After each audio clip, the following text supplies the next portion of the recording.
I got to hurry up. Chris Jericho. Clear the way. Oh, clear the way. Look out, everybody. From Jericho. The PK80 tips Thanksgiving Day at 2:30 on ESPN. Hello, Mina Kimes. Clinton Yates, Frank Isola, Kate Fagan. Today, Celtics dubs, and how the Warriors were held to 88, but the Rockets scored 90 and a half. Also Dilly Dilly. And how Algeria soccer uses the mute button. Let's go around the horn. You guys would not last 1 second covering Algerian soccer, I'll tell you that much. It's Around the Horn, the show of competitive banter. Here's Tony Reale. First, the Celtics had the Warriors' curiosity. Now they have their attention. How Boston won their 14th straight by beating the champs, by coming back from 17 down in a game where an unmasked Kyrie went 4 for 16. We got to start with this. Frank, what kind of statement did the Celtics make with last night's win? Well, it's a big statement because remember, you're playing a team that had won 7 straight games themselves. The defending champs, they were up by 17 in this game. Over the last 3 years, Golden State, 184-2 when they have a lead of 15 points or more. That's a big win. Yeah, they caught some breaks, a couple favorable calls, but defense is what did it. The best backcourt in the league, Klay Thompson, Steph Curry, 8 for 32, 22 points. Okay, but here's a mute. Yeah, they caught some breaks. All right, they had some bad calls. We'll get to that in a second. Go ahead, Kate Fagan. Yeah, I'm not quite moved in favor of the Celtics yet. And of course, I'm coming from a place where the question is, do I think that they're going to be competitive on the kind of level that Golden State has set? And that's where I haven't been moved yet. I still can't help but see the Celtics team as like a souped up version of the 0-1 Sixers, where they're playing great D and role players are playing above their heads and they have like a maestro on offense. And of course, that was very good that year, but that certainly wasn't going to be enough to beat the Lakers. That's still how I see the Celtics. I still look at them and the bar is so high when you look at Kyrie and Al Horford and the numbers they're putting up and the way they're performing, and it is off the charts, but they're going to have to do it for more than 16 games to negate the stats that they have put up. Obviously awesome players, but not at the level they're playing right now through 16 games for me to say these guys can do this all 82. Kyrie's numbers last night, though, weren't off the charts, as you say, Kate. But defensively, his numbers have been off the charts. Defensively, his defensive rating is unlike anything we've seen from him. He's going to have to do that for more than 16 games, and he did it last night, for me to say this is how Kyrie's going to play going forward. So this doesn't move you. The spirit of the Celtics doesn't compel you, you might say. Exactly, Tony. Mina Kimes, how about you? I was moved. It's often said about the Warriors that the only way you can beat them is by making them not play their game, which always makes me laugh, as though teams can say, oh yeah, we're just not going to let them play their game. That's what we'll do. But that is actually what Boston did. They were not great on offense, but they were phenomenal on defense. The figure that jumped out at me from last night was Marcus Smart going 0 for 10 outside of free throws, but finishing with a plus-minus of plus 15, which is the most Marcus Smart stat line of all time. But that is how you beat the Warriors. You do it ugly. Glenn Yates, your view of it. Yeah, I mean, last time I checked, the 0-1 Sixers went to the finals, and last year the Celtics got banged out by nearly 50 points on their home floor in the Eastern Conference Finals. So that would be an improvement. Look, the defense of this team from Brad Stevens and what he's got them doing is unbelievable. The fact that they've won 5 games, scoring 96 points or less when the rest of the league is below the Mendoza line is unbelievable, considering what we thought of Kyrie coming into this. This was a statement game, if not the biggest statement game of Brad Stevens' career in the regular season for the Celtics, and I was not just moved, I was very moved. Yeah, I gotta go back to you, Kate. 14-game win streak. After starting the year 0-2, after losing Gordon Hayward, after all that the Celtics had done to change their team from last year. I mean, 80% of their roster is different. And this doesn't what's move our barometer here? That's what the question is. I mentioned the 0-1 Sixers. You come back and say, all right, well, they didn't win against the Lakers in the final. Exactly. Our barometer that we've talked about for the last 3 years is simply, is this team proving to me that I think going forward they can beat the Golden State Warriors? And last night, I didn't see that going forward. We look at the numbers that Golden State put up, the lack of numbers, and also when you look at what Boston is relying on, I'm still not a believer that we're going to see that in the long run from them. Does anybody know how many teams have a winning record against the Warriors over the last 2+ seasons? 2.5? It's one. One team. One. And it's the Boston Celtics. Celtics, right? Yeah. Frank, you brought up the fouls, and there may have been some bad calls in this game. Steve Kerr thought it was no foul on the Kyrie drive that gave him the free throws. And Durant talked about it. Thompson talked about it. Green talked about it. Do the Warriors have beef? They absolutely do. You know, the free throws were 38-19 in this game. Kyrie in the final 3:55 made 7 free throws. And my biggest problem with the game tied there, that was not an obvious foul. You saw 3 defenders converging. Who committed the foul? It ended up being called on Draymond Green. I still don't see the call there. Clinton? This seemed to be a little bit of sour grapes, but again, the Warriors have been in this referee mindset for a while. Let's not forget what happened with Steph Curry earlier in the season. Come on. You are better than this. This should not be why you're considering yourself losing games. You're a talented team. Mina Kimes. The Warriors are still outside the top 10 in personal fouls per game. Stop complaining about the refs, guys. You're not being victims. Kate. Yeah, you can only complain about the calls if it is in the top 3 of reasons why you lost the game, and it's not when you look at 5 for 26 from 3, and you can go down the list of numbers that are the reason they lost that game. You keep a top 3 list or a top 10 list of reasons I keep why lists teams for lose you, games? Tony, for Around the Horn, I appreciate okay? that, Kate. We've been horned. We're going to move on. We're going to talk Jerry Jones and Roger Goodell and this berserker turn this whole thing took this week. And the quote that Seth Wickersham and Don Van Natta uncovered that Jones said to Goodell when he first heard about Ezekiel Elliott's suspension. You can sense I'm slowing down here for earmuffs so Mama Reale doesn't hear this quote. If you think Bob Kraft came after you hard, Bob Kraft is a expletive compared to what I'm going to do. We're now officially in the upside down, Kate. How'd you read that, and where does it take this saga? I mean, there's a sense of relief when I was reading that because I felt like common sense was being vindicated. 2 years ago when we were talking about, or a year and a half ago when we were talking about whether Roger Goodell should be extended, at first it seemed like I was saying and other people were saying, well, look at the last 3 years the NFL has had. Look at the bloat that you see in the front office. The NFL owners can't possibly be pleased with the job that Roger Goodell has done. And I got talked off, and a lot of people got talked off that position because they were like, look at the bottom line. Look at that jump from 16 to 15 billion. That's all that's going to matter. And reading that piece by Don Van Natta and by Seth Wickersham, it reminded me that like what we were seeing, what a lot of people were seeing in the NFL, these owners were seeing as well, specifically Jerry Jones. And it will be interesting to see whether enough owners care about some of the issues that Jones is bringing up. Mina Kimes? I disagree with Kate because Jerry Jones is all alone here. He might be making some good points and exhibiting common sense when criticizing Roger Goodell.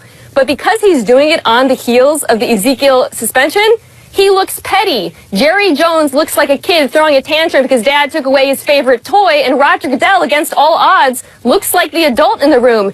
He's been trying to rehabilitate his image as the commissioner for years, but all he had to do this whole time, it turns out, was antagonize Jerry Jones. Clinton Yates? Yeah, I mean, the other thing about Roger Goodell is that he's been the unfortunate, I hate to use this word, victim, though, of a time-span circumstance where everything came to a head when he was there in terms of players and their behavior, in terms of concussions and so forth. You think everything? Tags, Okay, concussion absolutely true. Concussion's absolutely true. That came to a head.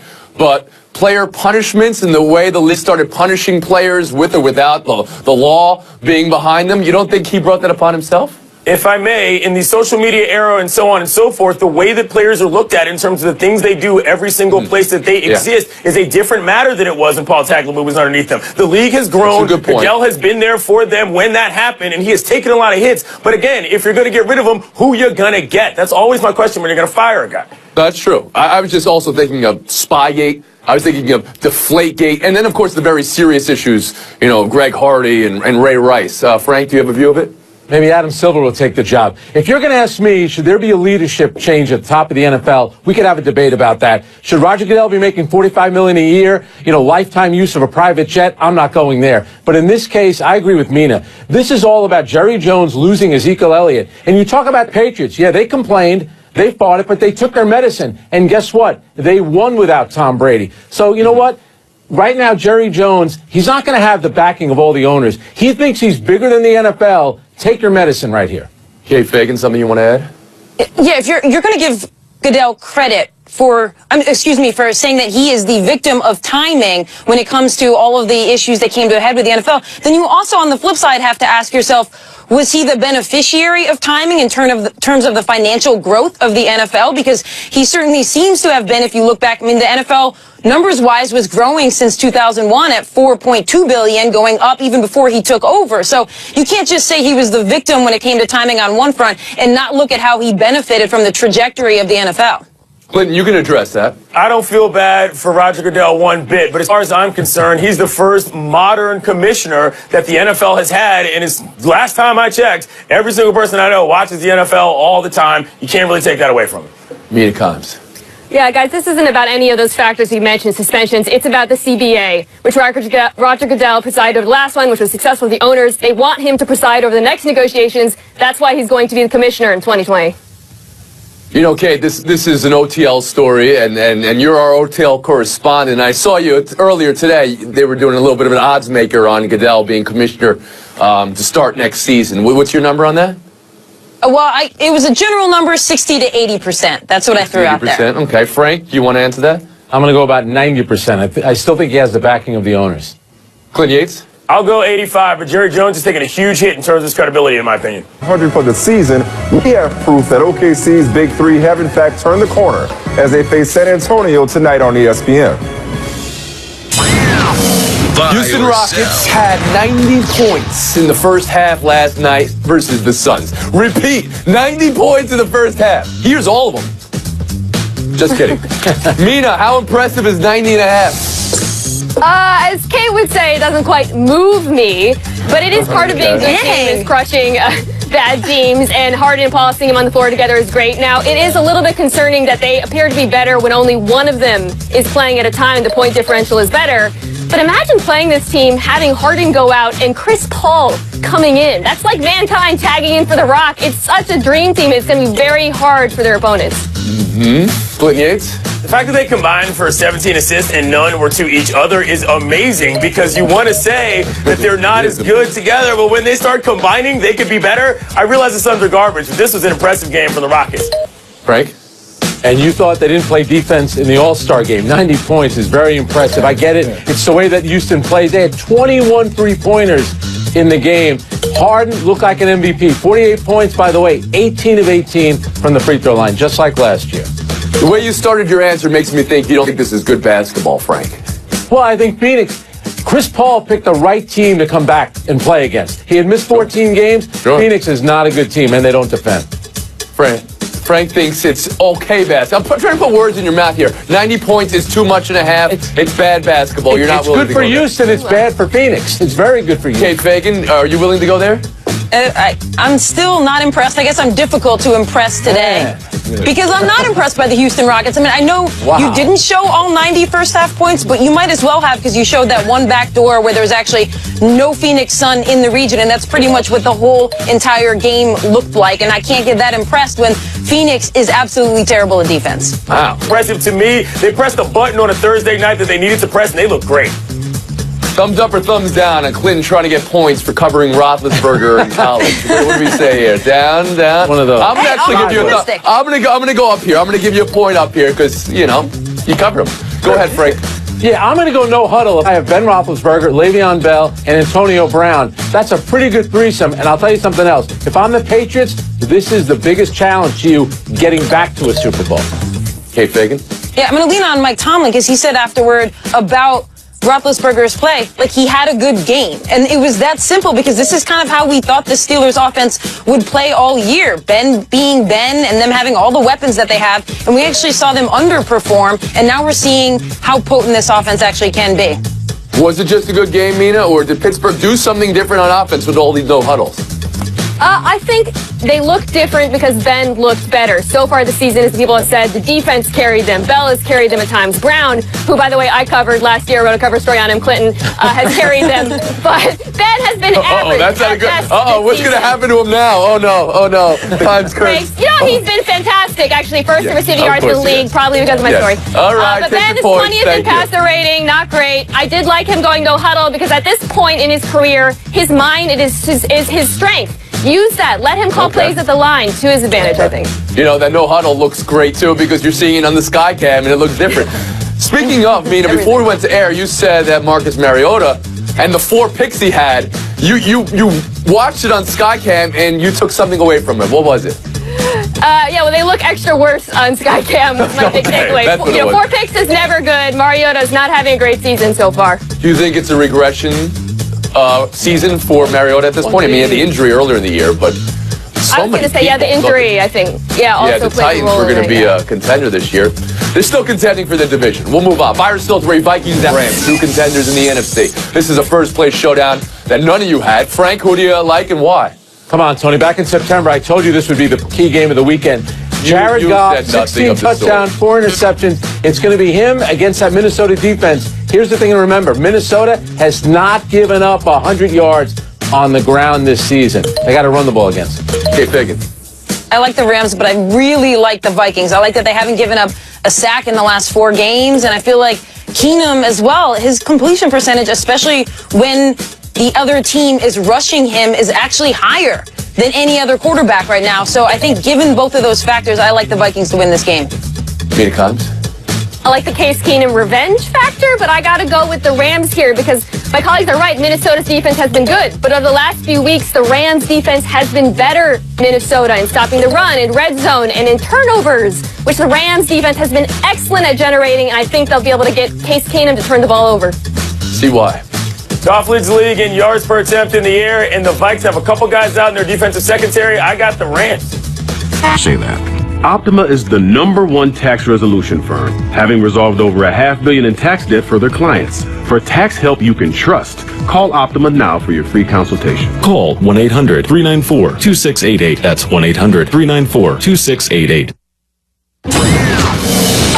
It's Mina Kimes and Clinton Yates in Showdown. That's going to be the morning roast back on your airwaves again in the end of December. This is the afternoon roast right now.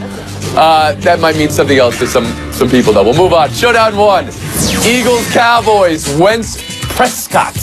Before you try to get points saying it's a must-win, Dak already said it. It's a must-win for the Cowboys. But, Mina, is it a can-win for the Cowboys? I'm leaning no, Tony, and not because Elliott's out, but because Tyron Smith, the left tackle, is out, and he is a huge, huge key to that offense and caused a lot of issues when he was gone last week. I love what Dak had to say where he said, I definitely checked out the Eagles. Like, that's news to somebody. What else have you been watching if you haven't been watching the best team in the NFL who happen to be in your division? It doesn't matter if they win or not. The Cowboys season is donezo. I'm not prepared to make that statement today. No. Maybe after the game, Clinton. Point, Mina Kimes. Showdown 2, Wisconsin, Michigan. Wisconsin's second-ranked opponent of the year. Do they need to win big to impress you? Do they need to win big to impress the playoff committee, Clinton? I think so. I mean, Hornibrook's a good quarterback. He's got, 17 TDs, but he's also got 12 picks. I think that offensive line is probably going to win the Joe Moore Award, but they're a boring team. The best thing about that team is Camp Randall, which is not anything other than a great home field advantage. Oh, I disagree. Defense isn't boring, Clinton, for fans of the game, and they've got a great defense. They held my favorite Kingslayers, Iowa, to 66 yards, and I think they'll have no problem dispatching Michigan's mediocre offense. Are you still trying to get points for picking Iowa? Where are my points for that? Where is the credit? You need to show up to work the next day to get the points. Point to Clinton Yates. Showdown 3. Roll tape. This is my favorite story in the show today. This is how Algerian soccer uses the mute button. I told you that. I wonder if doing it in French makes it better or not as good. Mina, rate the rant. Oh, wow. That's somewhere above you bum, but somewhere below, like Bobby Knight, Mike Gundy, Brian Kelly. It's pretty good. I'm going to use some of those lines on Clinton during our radio show, for sure. Tony, in a word, c'était magnifique. Obviously, this was great. I mean, come on. If you're going to be yelling at a guy, taisez-vous, which is the proper way to actually tell someone to be quiet in French. I love this every second. What does that translate to? It translates to be quiet, but it's the actual proper conjugation as opposed to saying tais-toi. It's a little different. It's a nicer way of saying, can it, Playboy? It's very good, very good. You know, he said the next generation should come on. You have to leave and let the next generation come on. That is an incredible put down. Point game FaceTime, Clinton Yates. Washington's NFL franchise is doing something extremely idiotic on Thanksgiving Day. Never mind the fact of who they are in terms of that mascot and what it means to America in that day. They're opening the parking lots 8 hours before an actual NFL game, which means if you want to blow up your turkey fryer in the FedEx Field parking lot, you're free to do that. It also means you're going to have